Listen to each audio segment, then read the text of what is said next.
Hello dear students, welcome to the next edition of Chemical Kinetics chapter. Last lecture में हमने first order reaction के बारे में detail discussion किया था, जिसमें हमने इसके इंटीग्रेटेड रेट लॉ एक्सप्रेशन के बारे में डेरिवेशन साथ ही साथ उससे एसोसिएटेड क्वेश्चन सॉल्व किए थे।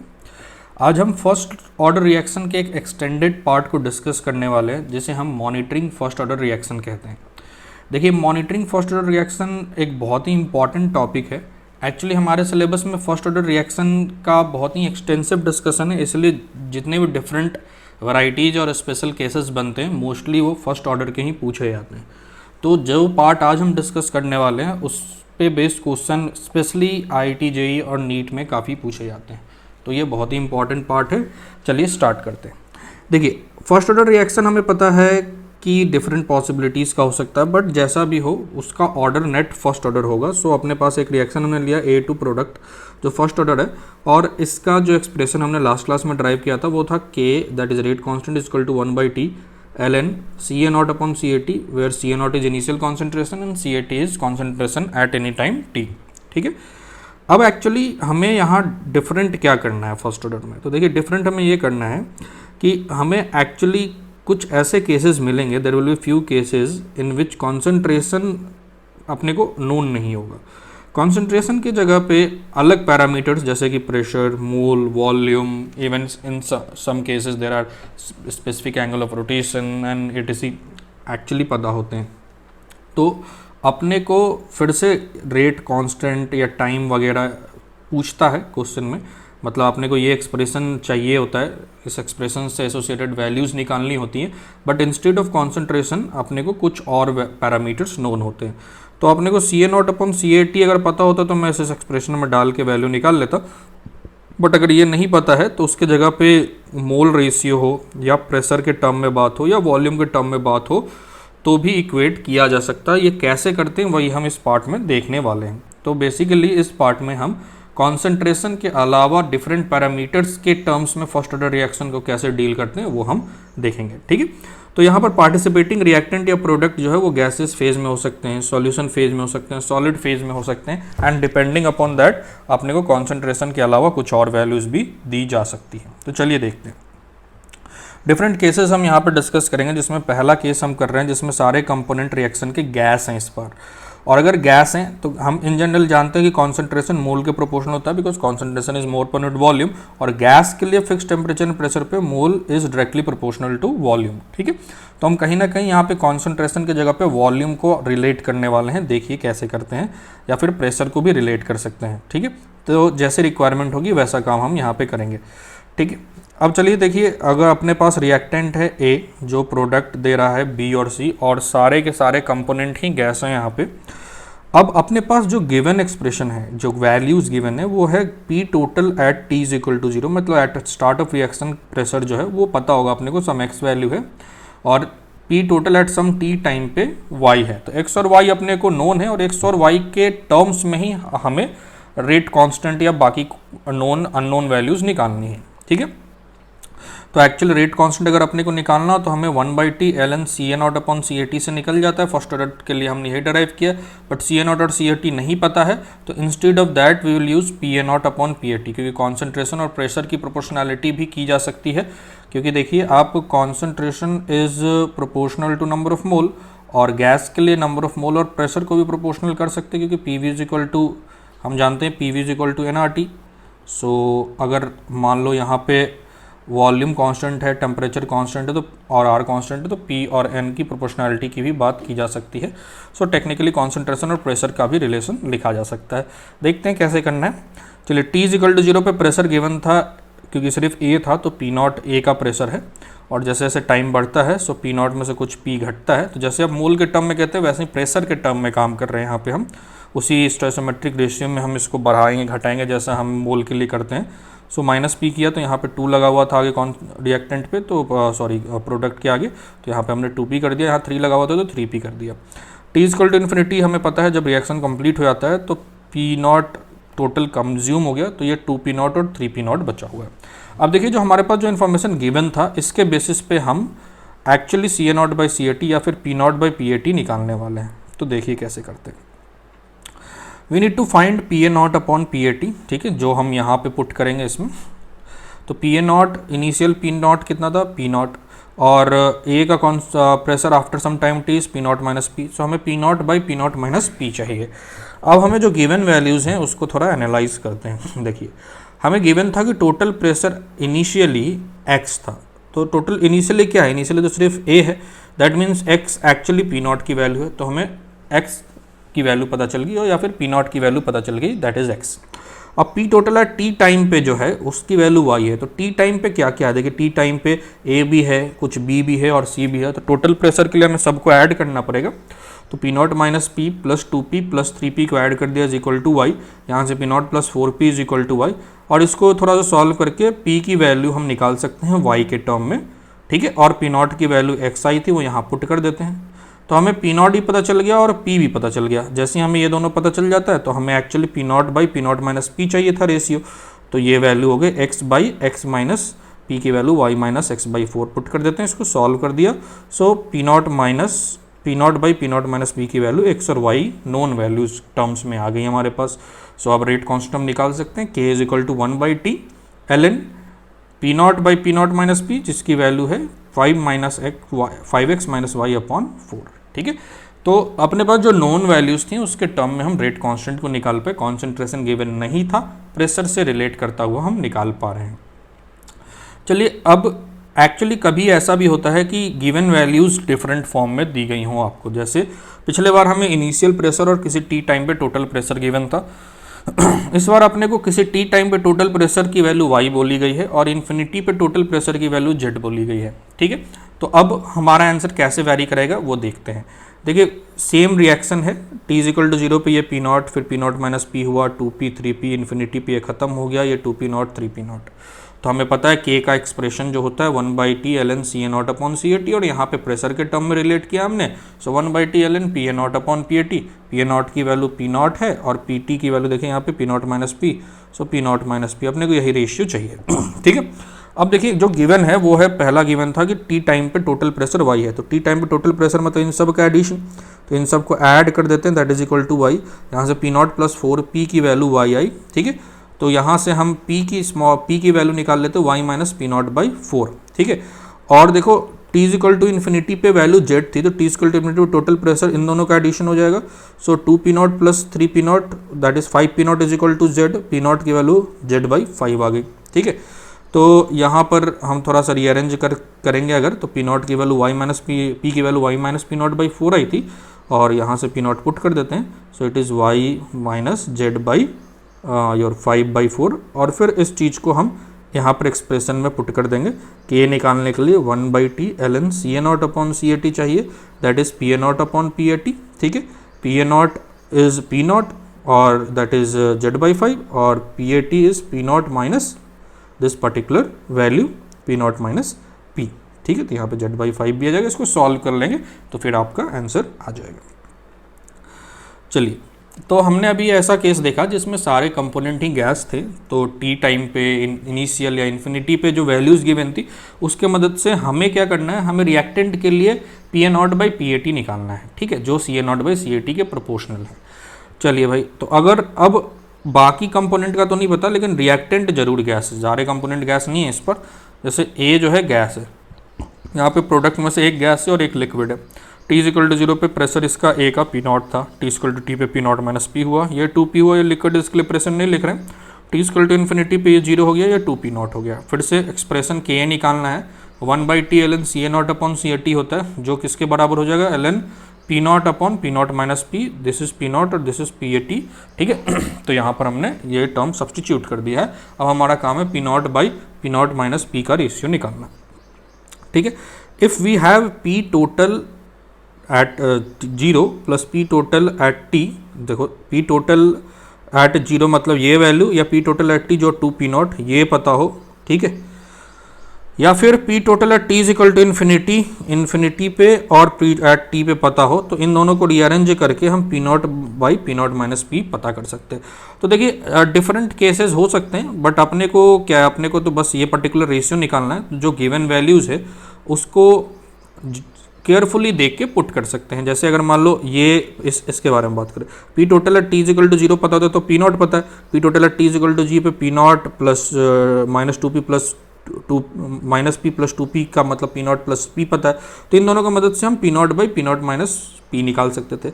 या फिर इन दोनों के बारे में वैल्यू दी हो, टी इजिकल टू इन्फिनिटी पे पता है तो कहीं ना कहीं पी नॉट पता है, टी इजिकल टू टी पे पता है तो पी के बारे में पता है, तो हम दोनों को यूज़ करके वैल्यू निकाल सकते हैं। चलिए अब जो नेक्स्ट केस की हम बात कर रहे हैं ये एक इंपॉर्टेंट केस है, क्योंकि इसमें क्या हुआ है, इसमें रिएक्टेंट गैस नहीं है, प्रोडक्ट में से कुछ गैस है। अब रिएक्टेंट गैस नहीं है तो हमें तो रिएक्टेंट के लिए ही रेशियो लिखना होता है, तो अब देखते हैं कैसे करते हैं। तो देखिए ए एक्वस है, बी गैस है और सी जो है वो सम सॉलिड है, कुछ कोएफिशिएंट भी लगे हुए हैं। मोल्स के टर्म्स में बात करेंगे क्योंकि गैस मोल्स और प्रेशर का प्रोपोर्शनैलिटी बहुत ईजी हो जाता है। So T is equal to zero पे ए मोल्स मान लेते हैं हम रिएक्टेंट के हैं और ये दोनों नहीं थे। टी इजिकल टू टी पे ए में से एक्स गया, ये 2x या 3x मोल है। मोल तो हम सॉलिड के लिए भी लिख सकते हैं, एक्वस और गैस सब के लिए लिख सकते हैं। टी इजिकल टू इन्फिनिटी पे ये 0 हो गया, यहाँ ये 2 है, यहाँ पर ये 3 है, ठीक है। तो सिर्फ गैसियस कंपोनेंट जो यहाँ पर अवेलेबल है वो सिर्फ बी है, ध्यान रखेंगे। और गैस के लिए हम मोल और प्रेशर को प्रोपोर्शनैलिटी में रख सकते हैं। हमारे पास जो गिवन इन्फॉर्मेशन है वो है P total at T is equal to T पे P1 है और P total at T is equal to infinity पे P2 है। तो अब देखिए जो भी प्रेशर होगा वो सिर्फ बी के कारण है, क्योंकि इकलौता गैसियस कंपोनेंट है, तो वही चीज़ यहाँ पर हम यूज़ करने वाले हैं। At T is equal to T P1 जो है वो प्रेशर गिवन है, तो P1 is due to B only, क्योंकि बी ही इकलौता गैसियस कंपोनेंट है। तो अब हम यहाँ पर गैस के लिए P V is equal to NRT का इस्तेमाल कर सकते हैं। तो P1 is NRT by V, number of mole कितना है 2x, देखिए 2x बना है टी टाइम पे, कोई RT और V वॉल्यूम कुछ रहा होगा, ये सब कांस्टेंट रहेंगे थ्रू आउट। सो यहाँ पर हम लिख सकते हैं 2RT बाई VX, तो सम ये RT बाई V को कोई K मान लिया, so it is KX। T is equal to infinity पे जो P2 है वो है फिर से B के कारण और वो है 2A मोल के लिए, so it is P2 is equal to NRT by V के लिए 2ART बाई V, तो it is K times into A हो गया। तो देखो ये नंबर 2 माना इसको और इसको नंबर 1 माना। अपने को क्या चाहिए, देखिए अपने को A upon A minus x अगर पता चल जाता तो रिएक्टेंट के लिए रेशियो पता है और फिर काम हो जाएगा। तो अब जरा देखिए अगर मैं 2 में से 1 को सब्सट्रैक्ट करूं तो यहाँ पे देखो P2 माइनस P1 हो गया, K कॉमन हो गया, A माइनस एक्स हो गया, 2 माइनस 1 किया अगर मैंने, तो इसको हम थर्ड नाम दिया, ठीक है। अब सेकंड और थर्ड का रेशियो लेते हैं, सेकंड और थर्ड का रेशियो लेंगे तो P2 upon P2 minus P1 is equal to A upon A minus x, और यही अपने को चाहिए था यहाँ पे, क्योंकि रिएक्टेंट के लिए यही कॉन्सेंट्रेशन का रेशियो या मोल का रेशियो होगा, ठीक है। जैसे ही अपने को ये पता चल जाता है बस हम Ka निकाल लेंगे, 1/T ln Ca not upon Cat, that is 1/T ln A upon A minus x, जिसकी वैल्यू आ गई है P2 by P2 minus P1, और P1 P2 जो है वो नोन था अपने पास, भले ही A नोन ना हो, ठीक है। तो हम देखिए A नहीं पता था हमें, फिर भी A को हमने प्रेशर के टर्म में रिलेट करता हुआ ईजिली कैलकुलेट कर लिया है, ठीक है। चलिए इस पे बेसिक क्वेश्चन सॉल्व कर लेते हैं सो दैट आपकी क्लैरिटी और बढ़ जाए। एक सिमिलर टाइप का क्वेश्चन है जिसमें रिएक्टेंट NH4NO2 है, एक्वस है, फर्स्ट ऑर्डर रिएक्शन है, और ये N2 गैस और 2H2O लिक्विड बना रहा है। अब जरा देखिए यहाँ पे रिएक्टेंट गैस नहीं है, एक्वस है, ठीक है। और जो गिवन पैरामीटर्स है अपने पास वो प्रेशर के टर्म में है, जैसे pressure total at T is equal to 0 50 है, pressure total at T is equal to 20 second 80 है, प्रेशर टोटल एट इन्फिनिटी 90 है, ठीक है। तो हम कुछ मान लेते हैं T इजिकल टू 0 पे A मोल्स रहा होगा NH4NO2, और क्योंकि T इजिकल टू 0 पे कुछ प्रेशर भी गिवन है, दैट मीन्स प्रेशर तो कोई ना कोई गैसियस कंपोनेंट के कारण होगा, मतलब कुछ B भी कुछ मोल्स ऑफ N2 भी रहा होगा, तो हमने N2 का मोल B मान लिया है, H2O अननोन है। तो ध्यान रखिएगा यहाँ पे कि ये इनिशियली प्रेजेंट था, इसका आइडिया कैसे पता चला, इसका आइडिया पता चला प्रेशर के टर्म में, ये प्रेशर जरूर कोई गैसियस कंपोनेंट के कारण ही होगा। ओके, T इजिकल टू 20 पे सम A माइनस एक्स कर दिया हमने, यहाँ पे B प्लस एक्स कर दिया, इसके मोल्स T इजिकल टू 0 हो गया या B प्लस A हो गया, ठीक है। अब जरा देखिए एट T इजिकल टू 0 की बात करें तो हमें पता है कि हम मोल्स और प्रेशर के प्रोपोर्शनैलिटी को लिख सकते हैं, ठीक है। तो T इजिकल टू 0 पर जो गैसेस कंपोनेंट है वो सिर्फ N2 है, जिसका मोल है B, और this will be pressure to 50, इसको नंबर 1 करते हैं, 50 जो है वहाँ पर 50 यूनिट्स जो भी इसका प्रेशर रहा होगा T इजिकल टू 0 पे। अब T इजिकल टू 20 सेकेंड पे बात करें तो B प्लस एक्स गैसियस मोल है, और ये प्रोपोर्शनल होगा 80 के, क्योंकि 80 जो है उस समय का प्रेशर है।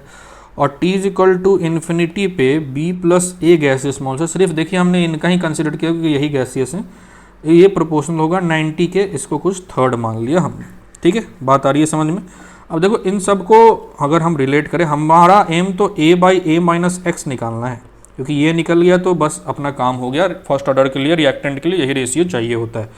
तो अगर आप ढंग से देखेंगे तो अगर मैं देखिए यहाँ से 3 माइनस 2 करूँ तो a माइनस एक्स आ जाएगा, that is proportional to some 10।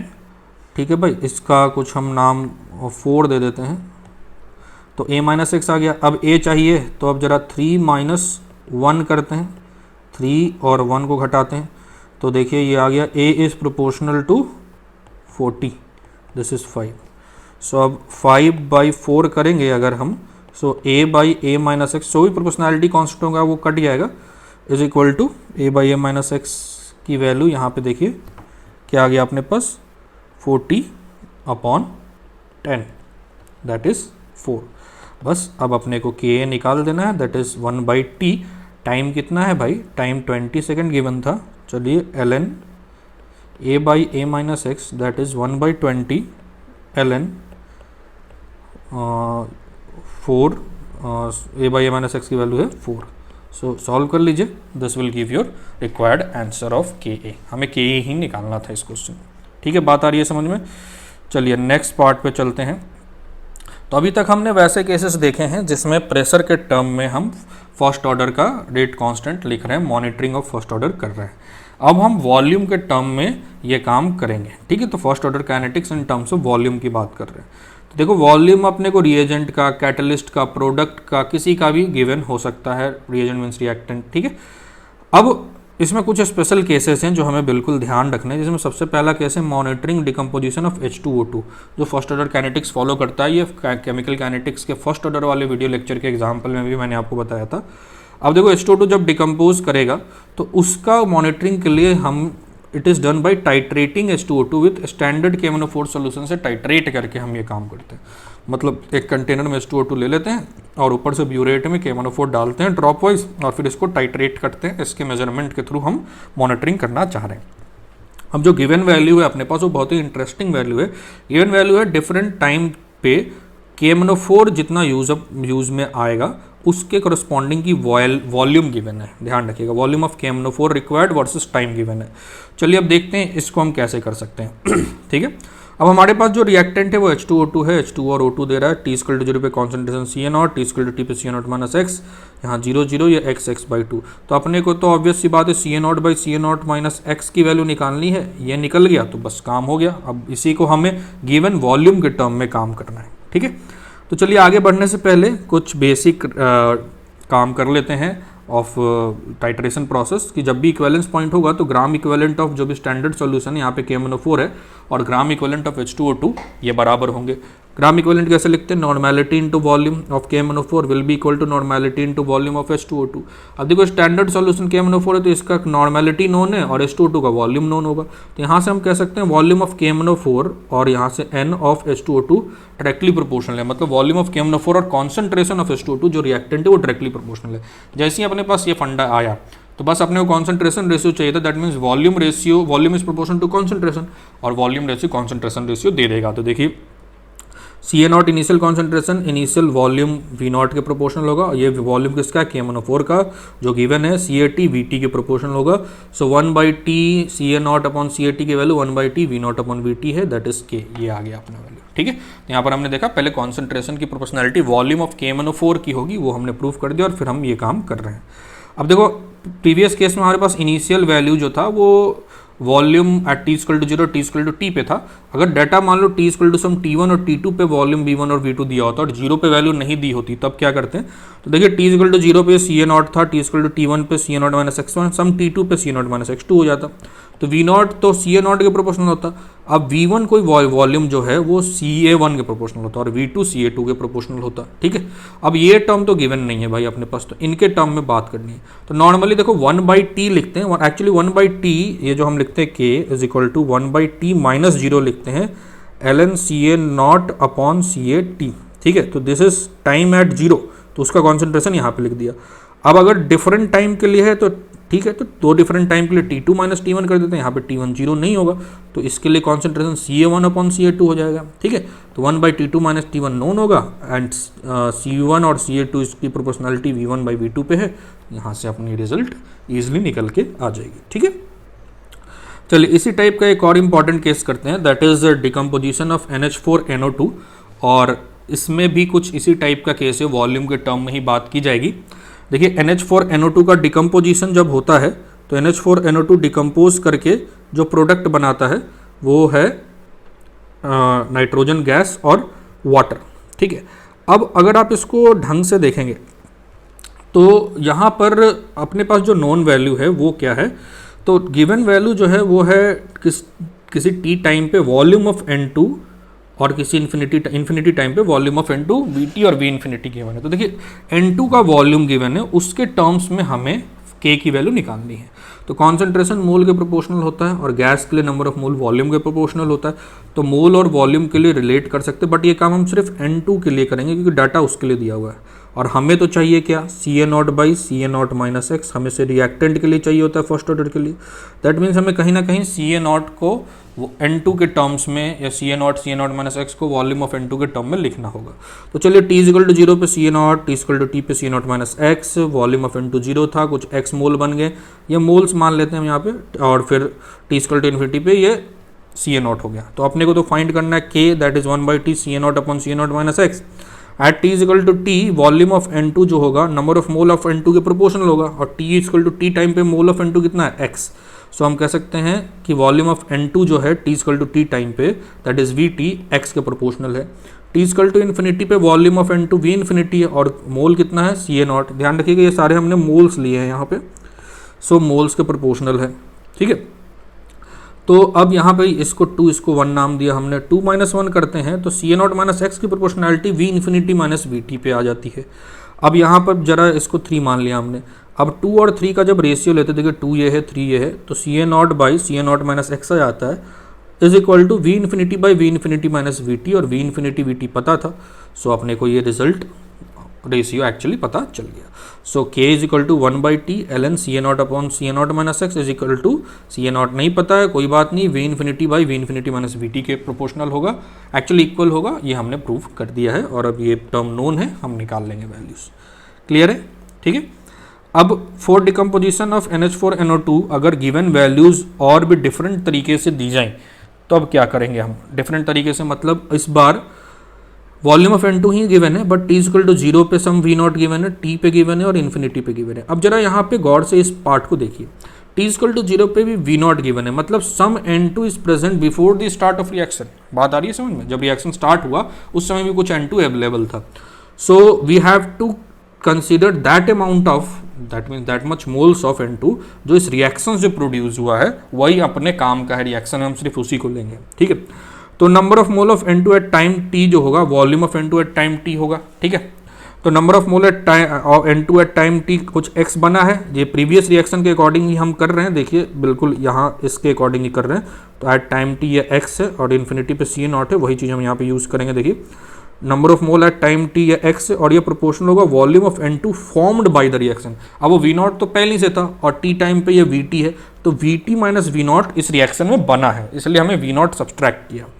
T=∞ पे जो मोल होगा उस समय का वॉल्यूम जो फॉर्म हुआ है उसके प्रोपोर्शनल होगा, तो CA0 उसका मोल है इन्फिनिटी पे, और V इन्फिनिटी माइनस V0 फिर से क्या जो रिएक्शन में बना है उसकी प्रोपोर्शनैलिटी है, तो इसको 1 इसको 2 माना और फिर 2 - 1 किया, तो CA0 माइनस एक्स की प्रोपोर्शनैलिटी देख लीजिए, इसको सब्सट्रैक्ट करिए, ये V इन्फिनिटी माइनस VT के प्रोपोर्शनल है, ठीक है। बात आ रही है समझ में, क्लियर, ठीक है। अब क्या करते हैं हम, अब जरा देखिए 2 और 3 का हम रेशियो ले लें, अगर हम 2/3 करें, ये है 2 और ये है 3, तो रेशियो लेंगे तो CA0 upon CA0 minus x आ गया, ये CA0 minus x is equal to V infinity minus V0 divided by V infinity minus VT। बात आ रही है समझ में, ठीक है। अब ये रेशियो हम यूज़ कर लेंगे और K = 1/T ln CA0 upon CA0 minus x is equal to 1/T ln V infinity minus V0 और V इन्फिनिटी माइनस VT। इस रेशियो से हम वैल्यू निकालेंगे क्योंकि V इन्फिनिटी, V0 और VT ये सब गिवन है अपने को, क्लियर हो गया। चलिए अब देखो इसी टाइप का केस जो है वो अब एक और वैरायटी में पूछी जाती है, that is hydrolysis of Easter. अब ईस्टर की जो हाइड्रोलिसिस होती है उसका हम मॉनिटरिंग करते हैं by titrating the reaction mixture with standard NaOH solution, क्योंकि यहाँ पर हम एसिडिक हाइड्रोलिसिस की बात कर रहे हैं।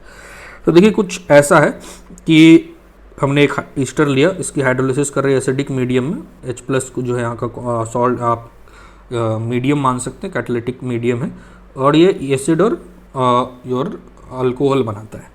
T=0 पे CA0 था, T=T पे CA0 - x हो गया, ये XX बना, T=∞ पे 0 हो जाएगा, ये CA0 और CA0 बनेगा। ठीक है, अब जो इन्फॉर्मेशन गिवन है उस पर थोड़ा सा गौर फरमाइए। जो गिवन है वो है T time versus volume of NaOH required for titration. T=0 पर रिक्वायर्ड वॉल्यूम है V0, T टाइम पे VT और इन्फिनिटी पे V∞। ये सारा डाटा गिवन है अपने पास। इसको यूज करके हमें तो क्या निकालना है, हमें निकालना है CA0/CA0 - x। हर केस में हमें यही निकालना होता है, फिर इसकी प्रोपोर्शनैलिटी कर लेंगे वॉल्यूम से। ठीक है, तो चलिए निकालते हैं। देखिए T=0 पे V0 is volume of alkali that would react with catalyst as no CH3COH at T=0। देखो T=0 पे भी वॉल्यूम ऑफ NaOH दिया हुआ है, तो अब इनिशियली तो एसिड तो बना ही नहीं था, तो फिर ये वॉल्यूम किसको न्यूट्रलाइज किया, वो इस कैटलिस्ट को न्यूट्रलाइज किया। तो V0 is proportional to number of mole of catalyst. ठीक है, जो भी यूज में आया होगा। T टाइम पे जो वॉल्यूम है VT वो T टाइम पे गैसेस T टाइम पे एसिड के मोल के प्रोपोर्शनल होगा। तो एसिड का मोल कितना बना है, x। ठीक है, एसिड को ही न्यूट्रलाइज कर रहा है, इसलिए एसिड की प्रोपोर्शनैलिटी की बात कर रहे हैं। x साथ ही साथ N(H+) पहले से था, तो इनका sum is proportional to VT। Infinity पे V∞ विल बी N(H+) पहले से था और CA0 बन गया। ठीक है, अब इन दोनों को सब्सट्रैक्ट अगर हम करें C - A, तो V∞ माइनस C - A कर रहे हैं हम, यहाँ इसको सब्ट्रैक्ट कर रहे हैं, तो V∞ minus V0 is proportional to CA0, और C - B करे तो V∞ minus VT is proportional to CA0 - x। बस अब इन दोनों का रेशियो ले लीजिए 1 और 2 का, तो CA0/CA0 - x is equal to V∞ minus V0 by V∞ minus VT। Clear है? चलिए, सो K की वैल्यू अपने पास आ गई 1/T ln V∞ minus V0 by V∞ minus VT। ठीक है, इसके टर्म में हम वॉल्यूम के रिस्पेक्ट में लिख दिया हमने। चलिए, अब हम वॉल्यूम के टर्म में हमने वेरियस केसेस किए, अब हम कुछ और इम्पॉर्टेंट केस ले लेते हैं जिसमें क्वेश्चन कई बार पूछी जाती है in terms of angle of rotation of plane polarised light. First order kinetics in terms of angle of rotation. देखो अब ये भी एक यूनिक चीज़ है, इसमें सबसे ज़्यादा question inversion of cane sugar के लिए आता है। इन्वर्जन ऑफ केन शुगर का क्या फंडा ये देखते हैं। देखिए शुगर ले लिया C2H22O11, इसका हाइड्रोलिसिस किया हमने H2O डाल के, तो ये ब्रेक कर जाता है ग्लूकोज और फ्रक्टोज में। अब इसमें होता क्या है कि जो शुगर है वो डेक्स्ट्रो रोटेटरी है, ग्लूकोज डेक्स्ट्रो रोटेटरी है और फ्रक्टोज लेवो रोटेटरी है। तो इनिशियली तो ये डेक्स्ट्रो रोटेटरी होता है, बट फाइनली जब ये मिक्स होते हैं तो ये नेट जो है इनका रोटेशन वो लेवो हो जाता है एंटी क्लॉकवाइज। ठीक है, ये नेगेटिव हो जाता है, पहले था पॉजिटिव, इसलिए इसको इन्वर्जन कहते हैं। बात आ रही समझ में? तो it is studied by passing the reacting mixture into polarimeter. Polarimeter आपने स्टीरियोकेमिस्ट्री में पढ़ा होगा। पोलरीमीटर में हम सैंपल रखते हैं और फिर observing the angle of plane polarise light, PPL का जो थीटा होता है उसको ऑब्जर्व करके हम इसकी मॉनिटरिंग करने की कोशिश कर रहे हैं। T=0 पे शुगर का कॉन्सेंट्रेशन CA0, T टाइम पे CA0 - x, यहाँ पर ये XX बना और इन्फिनिटी पे C0 बन गया। फिर से अपने को निकालना होगा CA0/CA0 - x की वैल्यू। चलिए देखते हैं। अब देखिए जो मैं आपको बता रहा था, लेवो रोटेशन ऑफ फ्रक्टोज पर मोल ज़्यादा होता है डेक्स्ट्रो रोटेशन ऑफ ग्लूकोज पर मोल से, जिसके कारण T=0 पे तो थीटा नेट D है, डेक्स्ट्रो है पॉजिटिव है, बट T=∞ पे थीटा नेट लेवो हो जाता है नेगेटिव। इसीलिए हम कहते हैं कि नेट एंगल रोटेट कर गया, इसीलिए इसको इन्वर्जन कहते हैं। ठीक है, अब अपने पास जो इन्फॉर्मेशन गिवन है वो इन्फॉर्मेशन क्या है, इस पर आते हैं। तो देखिए अपने को डिफरेंट टाइम पे थीटा PPL गिवन है, मतलब angle of rotation of plane polarise light. 0 time पे इसका जो एंगल ऑफ रोटेशन है वो θ0 है, T टाइम पे θT है, इन्फिनिटी टाइम पे θ इन्फिनिटी है। ठीक है, इनिशियली θ0 जो होगा वो सिर्फ शुगर के कारण होगा और ये पॉजिटिव है, और θ इन्फिनिटी जो फाइनल वैल्यू होगी वो नेगेटिव होगी। यहीं से यहाँ पे देखो एंगल का चेंज आया है, व्हेन साइन का चेंज आया, इसलिए हम यहाँ पे इन्वर्जन कहते हैं इसको। क्लियर है? ये ऑर्गेनिक में भी आप पढ़ेंगे बायोमोलिक्यूल्स चैप्टर में।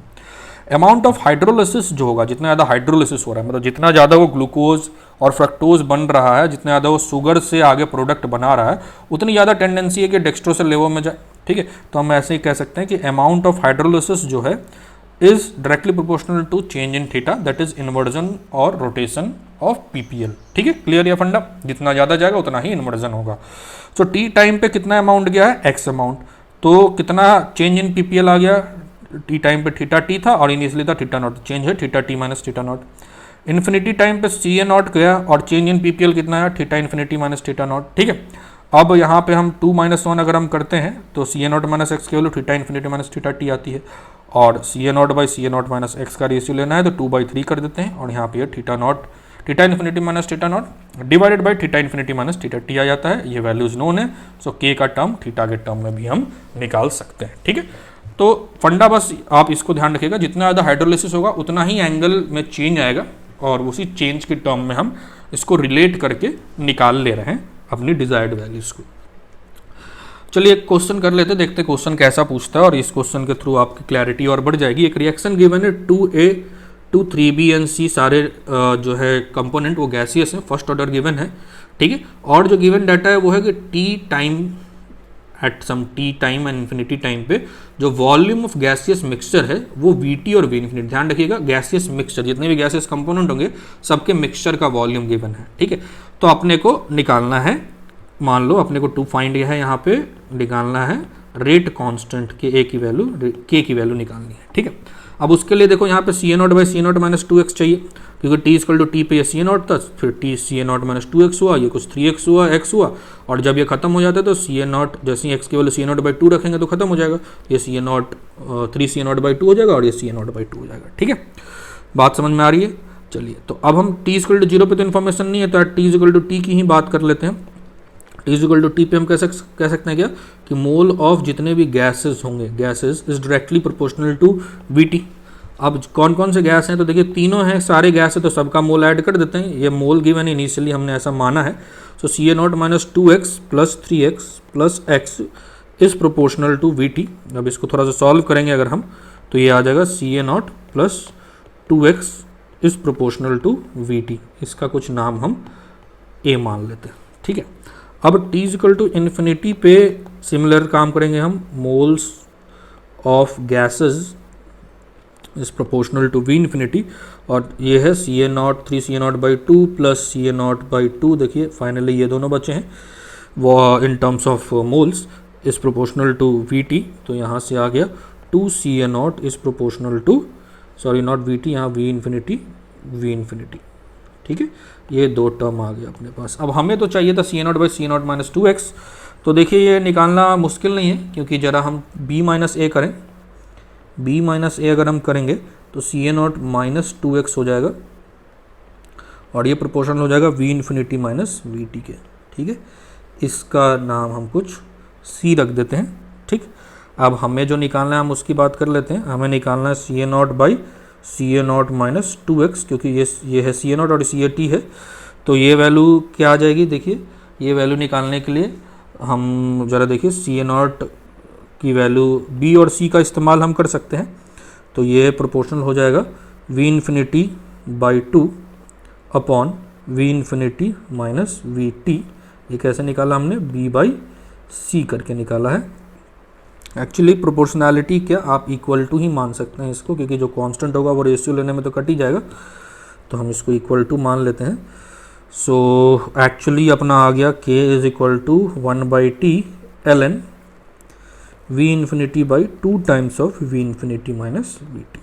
अब ये वैल्यूज जो होगी वो हम पुट कर देंगे, and this is our desired result. ठीक है, तो आपको बात समझ में आ रही होगी कि इंस्टेड ऑफ कॉन्सेंट्रेशन अगर वॉल्यूम दे दिया जाए, प्रेशर दे दिया जाए, इवन थीटा पीपीएल दे दिया जाए, तो चीज़ों को रिलेट कैसे करते हैं। सब में सीधा सा ध्यान ये रखिएगा कि रिएक्टेंट के लिए C A not upon C A T चाहिए, कॉन्सेंट्रेशन रेशियो या मोल रेशियो चाहिए। अब उसको वॉल्यूम के टर्म में कैसे रिलेट करना है, प्रेशर के टर्म में कैसे रिलेट करना है, एंगल ऑफ रोटेशन के टर्म में कैसे रिलेट करना है, वो हमने इस पर्टिकुलर लेक्चर में सीखा है। ठीक है, ये बहुत ही इंपॉर्टेंट पार्ट है, इस पे क्वेश्चंस बहुत ज़्यादा पूछे जाते हैं जेई में स्पेशली, तो इस पार्ट को बहुत अच्छे से देखिए। अगर आपको कोई भी पार्ट नहीं समझ में आता है तो फिर से वीडियो को पीछे ले जाइए, पॉज करिए, लिखिए, प्रैक्टिस करिए, देखिए, और स्टिल कोई डाउट रहता है तो आप कमेंट में पूछ लीजिए। Thank you very much, all the best.